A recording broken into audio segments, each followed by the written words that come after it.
Hello student, welcome to Technical Gurukul. मैं राकेश कुमार आप सभी का टेक्निकल गुरुकुल यूट्यूब प्लेटफॉर्म पे स्वागत करता हूं। लास्ट लेक्चर में हम लोगों ने देखा हुआ था लिंटल की, हमने डिज़ाइन प्रोसीजर को देखा हुआ था, प्राकलन को हमने किया था यानी एस्टिमेट को किया था, और एब्स्ट्रैक्ट ऑफ कॉस्ट यानी लागत सारांश को भी हम लोगों ने फाइंड आउट किया हुआ था कि हमारी लिंटल में कितनी कॉस्ट आने वाली है। तो हम लोगों ने देखा हुआ था कि 1004 रुपये हमारा आया हुआ है। अब हम यहाँ पे बीम का बात करने वाले हैं, बीम की यहाँ पे एस्टिमेशन करने वाले हैं, जो कि मोस्ट इम्पॉर्टेंट है। मैं आपको बताऊं कि ये आपके यूपीबीटी सेमेस्टर के लिए मोस्ट इम्पॉर्टेंट है। ये अगर आएगा यहाँ इस टॉपिक से पार्टिकुलर अगर आएगा तो आरसीसी बीम डेफिनेटली बनने वाला है क्वेश्चन यहाँ से। यानी प्रबलित कंक्रीट धरन आरसीसी बीम के लिए हम क्या करने वाले हैं, एस्टिमेशन करने वाले हैं। उसके बाद एब्स्ट्रैक्ट ऑफ कॉस्ट यानी लागत सारांश भी हम यहाँ पे निकालने वाले हैं। तो लेट्स सी देखते हैं कि हमारा जैसे ये हमारा क्या है कि ये बीम है, ये हमारा वॉल है, ये क्या है ब्रिक है, हमारा ये अटैच है, ठीक है। अब ये क्या है कि बीम जिसकी स्पॉन 8 मीटर है, हम लोगों ने देखा है यहाँ पे 4 फाई की 24 यहाँ पे हमारी क्या है बार है, ये बेस वाली बॉटम वाली, और ये लटकन हमारी कितनी है 25 की 20 mm की, ठीक है। 700 mm हमारी क्या है डेप्थ है इसकी। अब छड़ों की लंबाई व संख्या का हमें गणना करना है, यही हमारा टास्क है।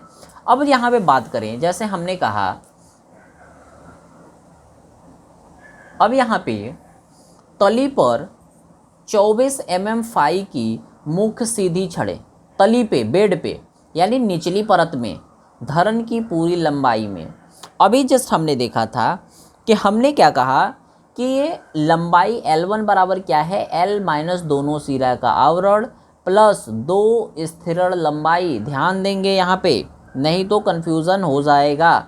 हमने क्या कहा कि लेंथ, टोटल लेंथ कितनी आ जाएगी 8.4। ध्यान देंगे यहाँ पे ध्यान देंगे, ये हमारी कितनी है 8 है, 8 मीटर है यहाँ पे। लेकिन ये इधर और इधर दोनों क्या है, चढ़ा हुआ है, दोनों साइड चढ़ा हुआ है। 20 सेंटीमीटर इधर चढ़ा है, 20 सेंटीमीटर इधर चढ़ा हुआ है, तो कितना हो जाएगा 0.4 हो जाएगा। मीटर में अगर बात करें तो 8 और इधर से 4 यानी 0.4, तो 8.4 हो गया। तो ये कितना हो गया 8.4 इंटू माइनस 2 इंटू 0.05, 2 सिरा का आवरण यानी कवर, दोनों सिरों का कवर जो है वो कितना है 50। यहाँ पे देखेंगे कि 0.05 mm यानी 50 mm था, यहाँ पे हमने किस में ले लिया मीटर में, प्लस 2 स्थिर लंबाई यानी 2 इंटू 0.20 हमारी लंबाई थी दोनों की। अब हमने इसको सॉल्व किया गुणा करके, तो घटा के यहाँ पे जोड़ दिया, तो हमारा 8.7 मीटर संख्या कितनी है 4 है। ध्यान देंगे यहाँ पे 24 mm फाई की हम बात कर रहे हैं। तो यहाँ पे देखें आप, यहाँ पे 24 mm फाई की कितनी बार हैं, 4 बार हैं, 4 बार हैं यहाँ पे, ठीक है। अब यहाँ पे तली पर, यानी तली पर हम क्या करने वाले हैं, यहाँ पे ऊपर, यहाँ पे ऊपर वाला ये जो 20 mm की 25 है बार है, इसका हमें क्या करना है, लंबाई फाइंड आउट करना है, लंबाई इसकी निकालनी है। तो कैसे आएगा 8.4 टोटल था, 8.4 तो टोटल आ गया, क्योंकि 20 इधर से हमने इसमें ऐड कर दिया। तो 8.4 में से हम क्या करने वाले हैं कि ऊपर और नीचे भी हमारा क्या है कवर दिया हुआ है, ऊपर और नीचे 20 का, ठीक है। तो इसमें हम क्या करने वाले हैं 0.20 में इसको क्या करने वाले हैं, घटाने वाले हैं, ठीक है। तो अब हम कैसे करेंगे, यहाँ पे देखेंगे, अब प्रोसीजर को देखते हैं। तली पर 220 mm फाई की मुख्य काट छड़े ऊपरी परत में, ऊपरी परत में हम बात कर रहे हैं लंबाई L2, क्योंकि L1 हमने नाम दे दिया है, L2 इसको नाम दे दिया।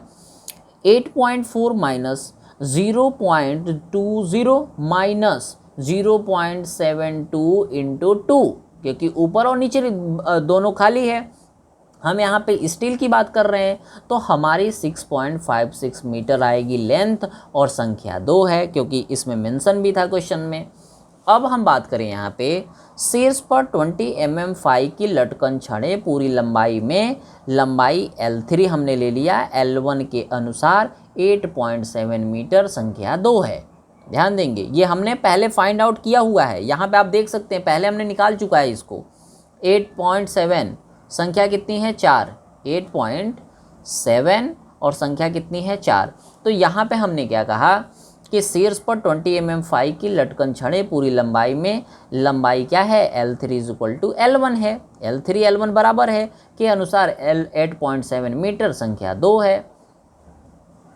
अब सिरे पर शीर्ष यानी टॉप पर 24 mm फाई की काट छड़ें, लंबाई L4 = 1.95 + 0.15 + 0.20, दीवार के भीतर कुल स्थिरण कितना है 150 mm + 200 mm बराबर 350 mm। तो हमने क्या किया कि इस सारों को जोड़ा तो 2.30 आ गया और संख्या कितनी आ गई 1 + 1 = 2 आ गई। अब हमने क्या कहा कि अंतरक यानी स्पेसर छड़ें जो होती हैं वो क्या होती हैं, जैसे हमने कहा था कि वर्टिकल ऐसे ऐसे ऐसे करके सेंटर टू सेंटर हमने 300 mm दिखाया हुआ था, तो ये स्पेसर छड़ें हो जाती हैं। ठीक है, तो इसको छड़े 24 mm फाई की 1 मीटर अंतराल पर, लंबाई L5 हमने कर इसे लिख दिया क्योंकि L4 तो हमने तो कंसिडर कर लिया है। अब इसमें क्या है L5 = 4.00 - 2 इंटू ये 25 mm क्या है, दोनों सा हमारा क्या है, दोनों साइड्स के स्पेस है। इसको जब हमने 25 दूना 50 किया तो ये कितना गया 350 mm यानी 0.35 मीटर। अब ये स्पेसर बार है। अब हमने कहा कि इसके बाद यहाँ पे संख्या क्या है, 8 में से हमने 0.072 को क्या किया, कैंसिल कर दिया। एक के लिए +1 हम एक्स्ट्रा लेके चलते हैं, संख्या हमने इससे पहले भी बताया था। अगर 21 आएगा तो 22 लेके चलेंगे, 22 आएगा तो 23 लेके चलेंगे, जो भी संख्या आएगी, जैसे 6.56 आया हुआ है इसमें हम एक बढ़ा देंगे तो कितना आएगा 7.56, जो नियर अबाउट किसके है 8 नंबर्स के। 8 हम संख्या यहाँ पे यूज़ करने वाले हैं। अब इसके बाद अगर हम बात करें यहाँ पे तो हमने कहा कि 10 mm फाई 2 टांगों वाले छल्ले स्ट्रिप्स, लंबाई कितनी है L6, 2 ब्रैकेट में 400 - 50, हमने ये 50 कवर को हम यहाँ पे माइनस कर रहे हैं, 700 में भी 50 माइनस कर रहे हैं, इनटू यहाँ पे 2 × 6 mm फाई की π/4d² से हम एरिया निकाल देते हैं। ये कितना आ गया 2 यानी ये कितना आ गया 2000 + 150 यानी ये कितना आ गया 2.12 मीटर। ठीक है, ये 10 mm फाई की 2 टांग वाले छल्ले हैं, छल्लों के स्ट्रिप्स की ये लंबाई है 2.12 मीटर। अब हम क्या करने वाले हैं यहाँ पे आगे, दोनों सिरों पर धरन से 2150 - 200 यानी 1950 mm दूरी तक 200 mm सेंटर टू सेंटर दूरी पर अगर हमें क्या करना है, निकालना है नंबर्स ऑफ स्टील, तो 2 × 1950/200 बराबर 19.5, जो लगभग बराबर है 20 के। अब हमने कहा कि धरन के मध्य लंबाई में 300 mm सेंटर टू सेंटर लंबाई हमारी कितनी होगी, तो यहाँ पे नंबर्स हमें फाइंड आउट करना है। तो 8000 - 2 × 1950/300, तो ये लगभग 14 के बराबर आ जाएगी संख्या हमारी। कुल छल्ले कितने हैं 20, यहाँ पे आप देख सकते हैं 20 + 14 34। ठीक है, 34 आ गए। अब हमें क्या तैयार करना है, बार बेंडिंग शेड्यूल हमारा अल्टीमेट विज़न है। हमारा अल्टीमेट विज़न क्या है, बार बेंडिंग शेड्यूल को प्रिपेयर करना। तो बार बेंडिंग शेड्यूल हमें अगर प्रिपेयर करना है तो इसमें क्या करना है, छड़ का व्यास व विवरण, जितनी भी छड़ें थी सबका नाम हमने लिखा हुआ है। 24 mm फाई मुख्य छड़े तली पर, जिसका हमने L1 लिखा हुआ था, जिसकी लंबाई 8.7 मीटर थी। ऐसे ही L2 की L3 L4 L5 L6 तक हमने क्या किया कि L6 तक जितनी भी हमारी फाई थी इसको लिखा, जो छड़े थी उसका नाम लिखा, उसकी लंबाई लिखी, जितनी संख्या आई हुई थी उसको लिखा, फिर इसको इससे लंबाई को संख्या से गुणा कर दिया, तो हमारी कुल संख्या आ गई। कुल संख्या में हमने प्रति भार मीटर स्क्वायर प्रति लंबाई हमने केजी में वेट निकाला। ध्यान देंगे ये किस में है, केजी में, ठीक है, ये केजी में है। तो हमने क्या किया, डी स्क्वायर L/162.2 से हमने क्या किया, इसका स्टील का वेट निकाला अलग अलग डाया के लिए, ठीक है। अब हमने क्या कहा कि ये क्या है, कुल भार, इसका इसमें मल्टीप्लाई करते जाएंगे, इसका इसमें करेंगे, इसका इसमें करेंगे, इसका इसमें करेंगे, इस तरीके से हमारा कुल भार आ जाएगा स्टील का। ध्यान देंगे स्टील का। अब टोटल योग हमने किया तो 269.84 केजी हमारा यहाँ पे स्टील यूज़ होने वाला है। आपको हमने पहले बताया कि 5% चढ़ाव व व्यर्थता के लिए हम कंसीडर करते हैं, तो ये कितना हो गया 13.49 केजी। तो इसका कुल योग कितना हो गया 283.33 यानी से 284 केजी यानी 284 केजी हमारा स्टील यूज़ होने वाला है इस बीम में, आरसीसी बीम में। अब हमने क्या कहा, ये ध्यान देंगे यहाँ पे थोड़ा सा कैलकुलेशन यहाँ पे देखना पड़ेगा। धरन का आयतन, आयतन क्या होता है, आयतन तो हमेशा मीटर क्यूब में होता है। तो 8.4 क्या था, लंबाई था, चौड़ाई, ऊंचाई, तो इसको हमने मल्टीप्लाई कर दिया तो 2.352 मीटर क्यूब आया, ये हमारा आयतन है। अभी इस आयतन में हमने क्या किया कि प्रबलन इस्पात का आयतन अगर हमें फाइंड आउट करना है तो 284 गुणे 1/7850 यानी स्टील 1 मीटर क्यूब में जो हमारी आती है 7850 केजी पर मीटर क्यूब आती है, ठीक है, इतना केजी पर मीटर क्यूब यानी इतना मीटर क्यूब पर केजी आती है। 1 केजी में 7850 मीटर क्यूब हमारा स्टील यूज़ किया जाता है। तो 284 में कितना आएगा, इतना आ जाएगा हमारा। अब हमने कहा कि प्रबलन इस्पात का परसेंटेज बताओ, कितना परसेंट हम करने वाले हैं। तो जाहिर सी बात है कि प्रबलन इस्पात का जो आयतन आया हुआ है इसमें हम इस जो आयतन है इस आयतन से अगर भाग दे दे तो आ जाएगा। हमने क्या कहा 0.0362/2.352 इंटू 100 करके 1.54% हमने स्टील को फाइंड आउट कर लिया। हमने ये कहा कि जो बीम यूज़ हम करने जा रहे हैं इसमें हम जो स्टील यूज़ करेंगे वो 1.54% ऑफ द कंक्रीट करेंगे, इतना हम करने वाले हैं, ठीक है। अब हमने कहा कि ये तो ठीक है। अब हम देखेंगे यहाँ आगे इसी में कि अभी तो हमने बीम के बारे में चर्चा कर लिया। अब यहाँ पे हम बात करेंगे किसकी, प्रति 10 वर्ग मीटर सड़क कुट्टम सतह के लिए सामग्री, material required for 10 meter square pavement. अगर हमें पेवमेंट तैयार करना है तो उसके 10 मीटर स्क्वायर के लिए हमें कौन कौन सी सतह की ज़रूरत होगी और कौन कौन सी सतह होती हैं, उसमें कितना हमारा कुट्टम कार्य किया जाता है 10 मीटर स्क्वायर के लिए। तो इसमें UPPWD यानी Uttar Pradesh public work department और CPWD यानी सेंट्रल पब्लिक वर्क डिपार्टमेंट, दोनों में थोड़े थोड़े क्या है डिफरेंसेस देखने को मिलते हैं। कैसे, कुट्टम कार्य अगर हम बात करें यहाँ पे, ठीक है, तो इसमें क्या है कि पहले है सोलिंग कोट। सबसे पहले हम क्या बिछाते हैं, सोलिंग कोट। ध्यान देते चलेंगे, सबसे पहले सोलिंग कोट होती है जिसकी मोटाई 12.5 सेंटीमीटर हम कंसीडर करते हैं। ध्यान देंगे, कंसीडर कितना करते हैं, 12.5 सेंटीमीटर। कुटाई के बाद यानी जब हम उसको कॉम्पैक्शन कर देते हैं तो 10 सेंटीमीटर माप आ जाता है। यानी इसने कहा कि 45 से 95 mm तक हम कंसीडर करेंगे, माप जो होगी माप में।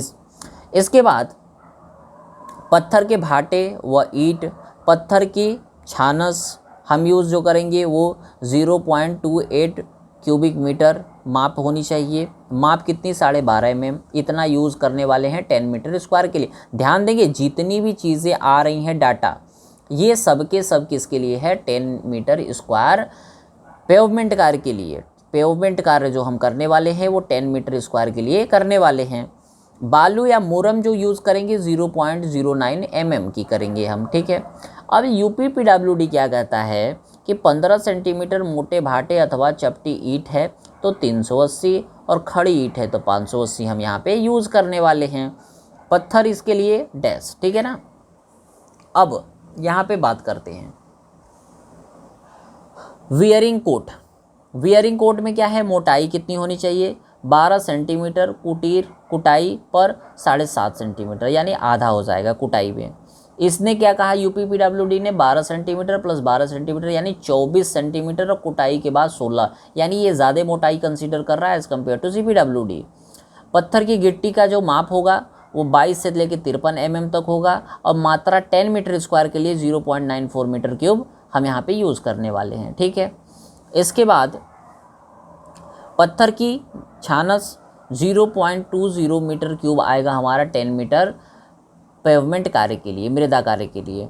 बालू मुरम यूज़ करने वाले हैं 0.09 मीटर क्यूब, किसके लिए, एक हमारा 10 मीटर स्क्वायर के लिए। अब यहाँ पे बात करने वाले हैं पृष्ठ प्रलेपन, यानी 2 कोट, एक सिंगल कोट यानी एक फिर डबल कोट। गिट्टी के लिए हम 0.15 प्लस 0.10 is equal to 0.25 meter cube हम गिट्टी यूज़ करने वाले हैं 10 मीटर स्क्वायर। अगर हमें रोड तैयार करना है तो 0.25 मीटर क्यूब हमारा गिट्टी यूज़ होने वाला है, जिसका माप जो होगा वो 11 mm से 13 mm के बीच में होगा। ठीक है, बिटुमन के लिए 80/100 अगर हम बात करें तो 29 kg हमारा ये लगने वाला है 10 मीटर स्क्वायर कार्य के लिए। अगर हम रोड बना रहे हैं 10 मीटर स्क्वायर तो 29 kg क्या लगने वाली है, बिटुमिनस, जिसको गांव में अलकतरा भी बोल देते हैं। ठीक है, और कोई इसको डामर भी बोल देते हैं। बालू या मोरम जो यूज़ होने वाली है 0.13 मीटर क्यूब यूज़ होने वाली है 10 मीटर स्क्वायर पेवमेंट कार्य के लिए। ये सब के सब जितने भी डाटा हैं ये सीपीडब्ल्यूडी के डाटा हैं। सीपीडब्ल्यूडी कहता है कि अगर बालू मोरम यूज़ कर रहे हो पृष्ठ प्रलेपन के लिए तो इतना बालू लगेगा, ना इससे ज़्यादा ना इससे कम। ठीक है, तो ये हमारा सीपीडब्ल्यूडी का कहना है। इसके बाद अगर हम बात करें इसमें,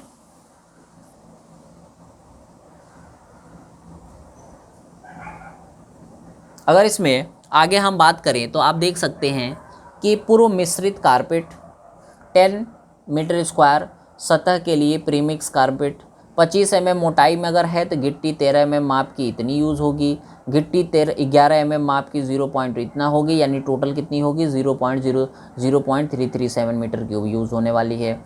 फिर बिटुमन की अगर हम बात करें 80/100 13 mm गिट्टी के लिए इतना यूज़ होगी 52 kg।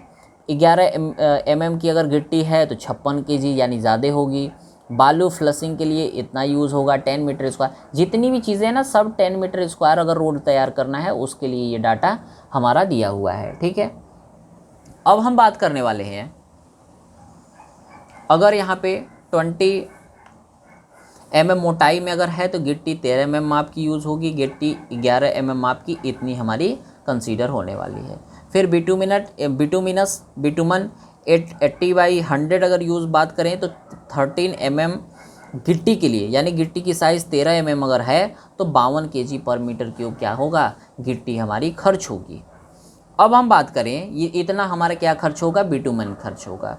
इसके बाद कुट्टम कार्य के लिए क्या है, 11 mm गिट्टी के लिए 11 अगर mm की गिट्टी की क्या है साइज़ है तो हमारा 56 kg पर क्यूबिक मीटर हमारा 10 मीटर हमारा क्या है 10 स्क्वायर मीटर सड़क कार्य के लिए यूज़ होने वाला है गिट्टी हमारा इतना। बालू फ्लशिंग के लिए 0.30 मीटर क्यूब हमारा बालू यूज़ होने वाला है। ठीक है, ये हमारा क्या है बालू। अब बात करें समुद्रण कोट यानी सील कोट। सील कोट में हम क्या करेंगे, यहाँ पे पत्थरी चिप्स 6 mm माप की यूज़ करेंगे, इतना यूज़ होने वाला है। और यूपीपीडब्ल्यूडी में क्या यूपी में भी सेम है, ठीक है ना, यूपीपीडब्ल्यूडी और सीपीडब्ल्यूडी की यहाँ पे सोच एक ही है। तो ये क्या है एग्ज़ाम के पॉइंट ऑफ व्यू से ये बहुत कम है, कंपटीशन के पॉइंट ऑफ व्यू से थोड़ा बहुत इम्पॉर्टेंट है। ठीक है, सिलेबस में आपके है इसलिए आपको जानना ज़रूरी है। इसके बाद बिटुमन 80/100 9.6 kg 9.84 kg सीपीडब्ल्यूडी के लिए, ये सीपीडब्ल्यूडी के लिए, ये यूपीडब्ल्यूडी के लिए। किस टेम्परेचर पे, उस समय हमारा जो ताप होगा वो हमारा 165 डिग्री से 170 डिग्री पे हमारा ये इतना वेट रहेगा। ठीक है, उसके बाद ट्रैक कोट। ट्रैक कोट में क्या है, WBM सतह के लिए, वाटर बॉन्ड मैगडम रोड के लिए, और दूसरा क्या है बिटुमन सरफेस के लिए। पहला WBM और दूसरा हमारा क्या है, बिटुमन सतह के लिए। तो WBM की अगर हम बात करें तो यहाँ पे CPWD 7.5 kg पर 10 मीटर स्क्वायर हमारा सतह यूज़ होता है, ठीक है ना। अगर 10 मीटर स्क्वायर अगर हमारा सरफेस है तो 7.5 kg हमारा क्या यूज़ होता है,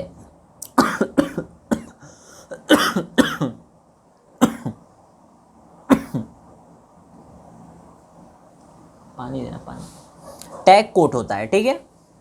यहाँ पे हम देख पा रहे हैं कि WBM के लिए, सतह के लिए 7.5 kg हमारा क्या है, पर 10 मीटर स्क्वायर हमारा सतह है, ठीक है। बिटुमन सतह के लिए अगर हम बात करें तो 5 kg हम यूज़ करते हैं 10 मीटर स्क्वायर सतह के लिए। 10 मीटर अगर हमारा स्क्वायर सतह है, एरिया है, तो 5 kg हम क्या यूज़ करने वाले हैं यहाँ पे बिटुमन हम सतह के लिए अगर करें तो टैग कोट हम इतना यूज़ करने वाले हैं। तो ये इस पे हमारे UPPWD और हमारे CPWD का क्या सोच है, उसने क्या डाटा यहाँ पे लिखा हुआ है, इसके बारे में आप लोगों ने यहाँ पे डिस्कस किया। और हमने जितनी भी चीज़ें बताई हैं ये सेमेस्टर के पॉइंट ऑफ व्यू से बिल्कुल इंपॉर्टेंट नहीं है, लिटरली बता रहा हूँ मैं। आपके अगर आएगा ये तो कंपटीशन के लिए आ सकता है, अदरवाइज़ कंपटीशन के पॉइंट ऑफ व्यू से भी बहुत ज़्यादा इंपॉर्टेंट नहीं है, बट UPBT के सिलेबस में है इसलिए बताना ज़रूरी था। तो मिलते हैं अगले लेक्चर में, जिसमें हम एक नया चैप्टर को स्टार्ट करेंगे और वो बहुत इंपॉर्टेंट है, ठीक है। तो अगले लेक्चर में हम यहाँ पे कंटिन्यू करेंगे, तब तक के लिए धन्यवाद।